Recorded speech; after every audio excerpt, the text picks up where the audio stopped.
Hello, guys. Welcome to May 5th, Cinco de Mayo. Maybe you guys hope you guys can have something fun to do tonight with the 5th of May or today during the 5th of May. But we are winding down seniors, and I know I have a couple of seniors, 0B and one or two sixth hour. I just don't remember the exact number.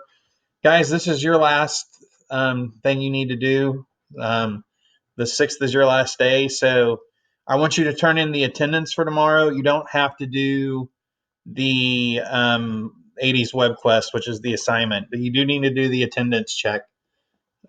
So I will remind seniors individually. I'll send you guys a little email or something saying, hey, do the attendance check for the 5th, but you don't have to do the assignment that's due on the 7th.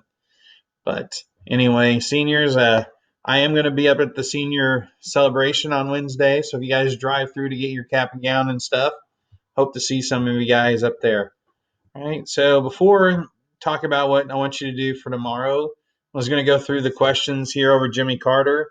And so remember, for tomorrow, guys, we're going to do the Ford and Carter quiz, and it is going to be open note because it's just that's what I'm gonna be doing. And then I want you guys to start the Ronald Reagan stuff. The quiz over the quiz for Ford and Carter is 10 questions. That will be the attendance check for tomorrow. All right. So, but just some of the questions about Jimmy Carter here and the country was going on around that time. What was celebrated in the United States on July 4th in 19 oh, the question got cut off. What was celebrated on July 4th, 1976?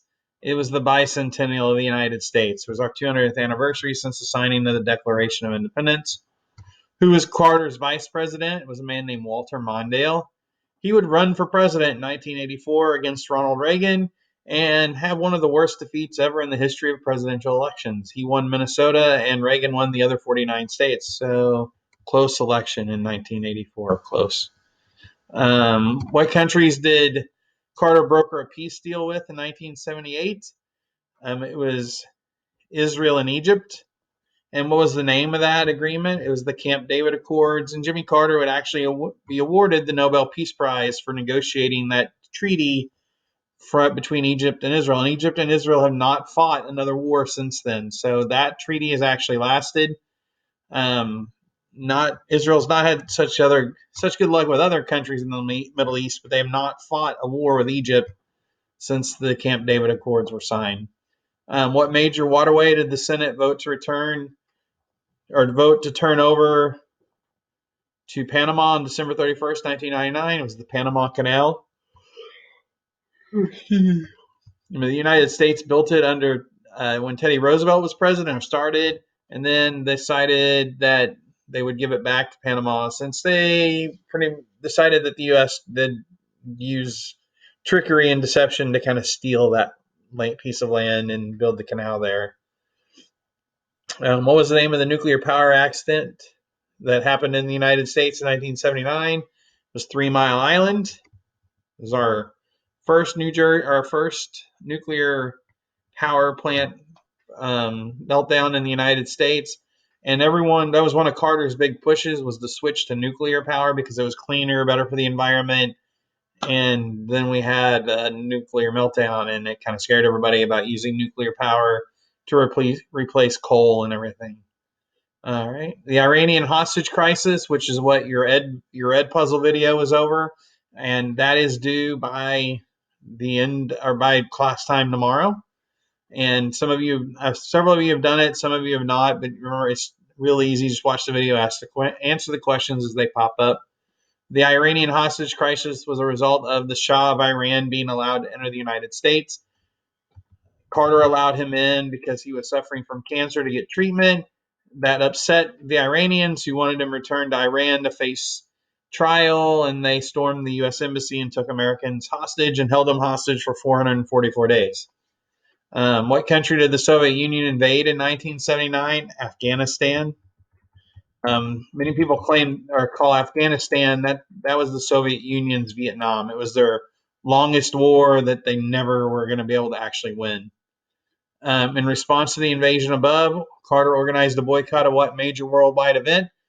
The Olympic Games. In 1980, the Olympics were to be in Moscow, and the United States and several other of our Western allies boycotted those Olympic Games and did not send our athletes. And then in 1984, the Russians and all the communist bloc countries retaliated, and they boycotted the 1984 games, which were in Los Angeles. Right? What erupted in the United States in May of 1980? Mount St. Helens, the worst volcano eruption in the history of the United States, and did kill 60 people. And then who defeated Carter in the election in 1980? Ronald Reagan was elected president in 1980. So those are the answers to the questions that you guys need to turn in. All right, so your assignment for tomorrow, you're going to do the attendance check. And then there's an Ed puzzle over Ronald Reagan, just like the biography of Ronald Reagan, and then a 1980s web quest. So, guys, you just click on the blue links. It takes you where you need to go just to answer these questions. Now, I do want to say one thing: the living room candidate one here. These are campaign ads from both Reagan and Carter. This website shows the ads. You'll need to have Flash installed, and I know for some reason Google Chrome has stopped using Flash. It still works on Explorer. It still works on Firefox. It still works on other sites that will let you use Flash. So please do try to watch those ads, or at least the names of the ads are here, so maybe you can at least look them up. 1980 Jimmy Carter Bible ad. Watch it on YouTube or something. But this website has all those ads. All right. So just answer these questions, and then there's an Ed puzzle just on like a little biography of Ronald Reagan. The attendance check is your Ford and Carter quiz, and it is open notes, so you can use your notes and everything on it. Just make sure you answer the questions and get it turned in. Hope you guys had a great weekend. And tomorrow is May 5th, so we've only got 2 weeks after tomorrow. Will be 3 weeks. Sorry, May 26th is the last day. We'll be 3 weeks left of classes after tomorrow. So we're almost done, guys. Hang in there. Keep turning everything in. I don't want any of you to end up losing a grade or something because you have a bunch of zeros in the grade book. All right. Hope to see some of you guys tomorrow, 9:15 to 10:45 during my office hours. If you guys any questions on any of these, please email me or pop into the Google Meet and ask your questions. And I hope to see some of you guys. Bye.